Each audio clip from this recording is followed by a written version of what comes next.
it wasn't something that was hidden.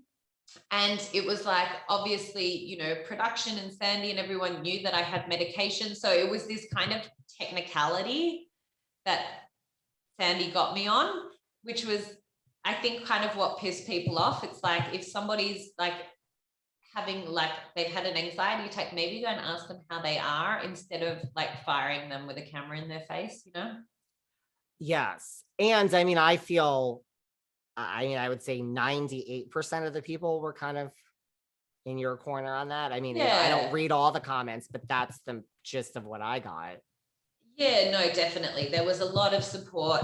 And I think a lot of people as well, like, especially from the anxiety attack they aired in season 3, like I had a lot of people reach out going, I had no idea that other people got physical symptoms from anxiety. And you've made me feel less alone.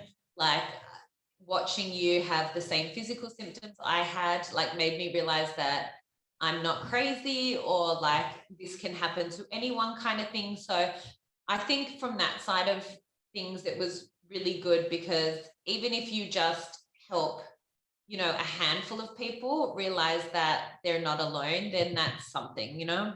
Totally. I mean, I can imagine that your DMs were filled with people. Yeah.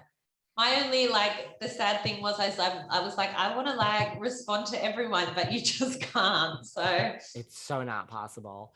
So once you get through like that and helping everyone, were you more upset about the fact like of how you were painted, like by certain media outlets as, like doing drugs, even though we all know that that's not the case? Or were you more like, was any part of you upset about the show that like, we all saw how it ended? Like, it yeah. wasn't, but was it like, oh, this is such a way to go out on my legacy, if that makes any sense, even though you did nothing wrong and like, we Yeah. all know watching, was it like, ugh, what a way to end my personal legacy? Or you didn't even care about Yeah. that? You're like, it's I think I over. was kind of fine with, however, at the end, I got really frustrated at the reunion, because it was like, you would think for something that was so delicate and that had caused so much controversy that there would have been like a lot of organization behind it.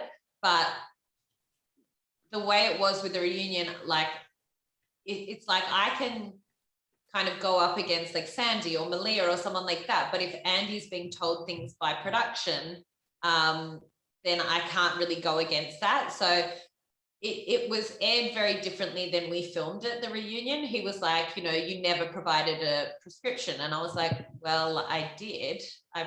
It was on the box, firstly. And the actual letter from my doctor was sent to production 2 hours after I left the boat. And he's like, well, no, it wasn't. And I was like, well, I've got it on my phone here to the producer. So yes, but it's hard to argue with Andy, because, you kind of can't.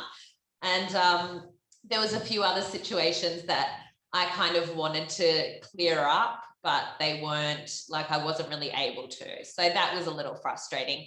And also it was like, I think I was like 8.5 months pregnant, and it was 2 o'clock in the morning in Sydney, and I'd been hair and makeup for like 3 hours. So I was a bit like, if I'm getting up 8.5 months pregnant, can we at least get our facts straight, Did you feel more upset after that? Or like, let me try to set the record straight? Like, I know you kind of have spoken out about it, but was that like, did you feel closure after the reunion? Or you're like, oh my God, this just kind of opened up more? Because I watched the reunion.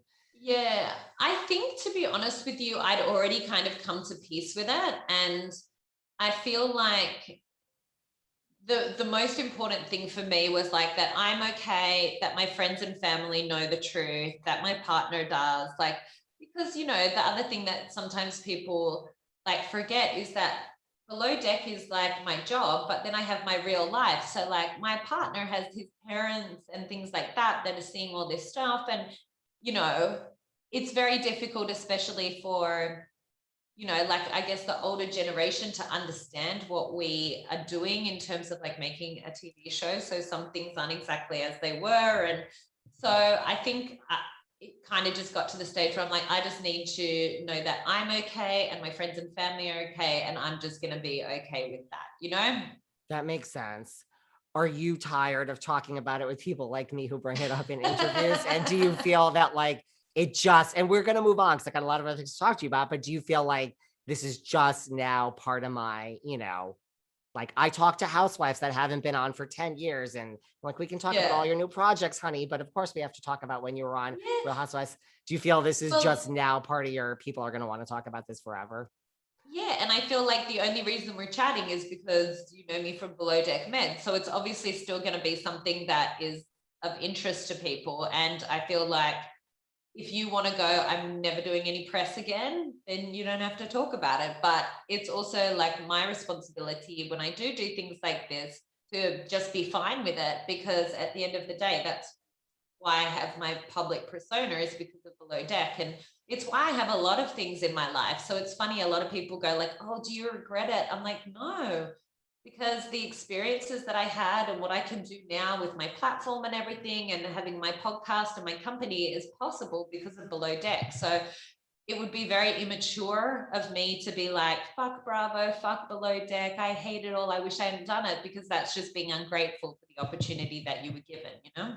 And you don't think it'll ever come, and I'm not judging at all, because I mean, I don't think there was anything wrong with it, but like, will it ever come up like in, the real world? Like if you do decide to go back to yachting or take like a short-term job, is that just like not even a thing?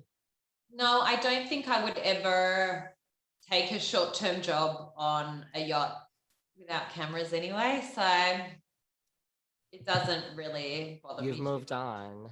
Yeah. I take it I mean, there's no love lost between you and Malia and Sandy, obviously. No, I just go like, I don't want any like communication, but I also like sometimes it gets like a lot when you're getting, like hundreds of DMs a week, like with the negativity. I just prefer to let it go, to be honest. It was quite a while ago for me now as well, and a lot's happened in life. Do you watch Below Deck? I mean, I know you watch a lot of the other Bravo shows. Do you watch Below Deck still? I do watch Below Deck. I couldn't obviously watch Below Deck Med this year, but sailing, Caribbean, I'll watch Australia, I'll watch Adventure. So I think the current season of I honestly don't think Below Deck Med this past season was good anyway. I'm not just saying that because you're here. That's my opinion.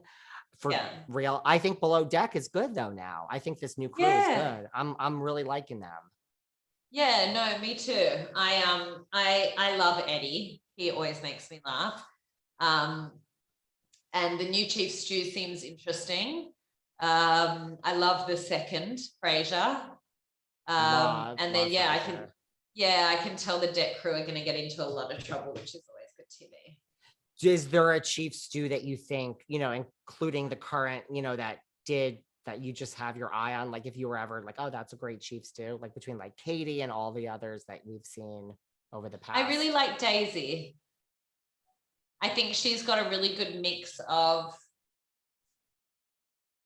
the kind of TV, but the job side of things, and it makes me laugh because it's so interesting when a new chief stew comes on, because I see things and I'm like, like I found it very interesting with this season that's airing at the moment, because like part of our job, especially when we join a boat, is like to make sure that your people are doing their work properly. So for the first kind of 2 to 3 weeks of filming, every single time my stewardess would finish cabins, I would go and do cabin checks.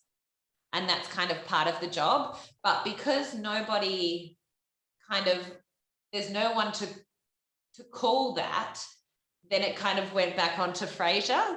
Whereas I was like, oh, that's interesting, because, like our job as chief stew is to make sure that your stewardesses or stewards are doing their job correctly. So, and I would have the camera follow me every single time. And then I would bring my stewardess down and go like, hey, great job with the cabins. Just make sure like you left, a little garbage bag on this chase, make sure that you put towels here, make sure this and that. And that's how they kind of get up to speed.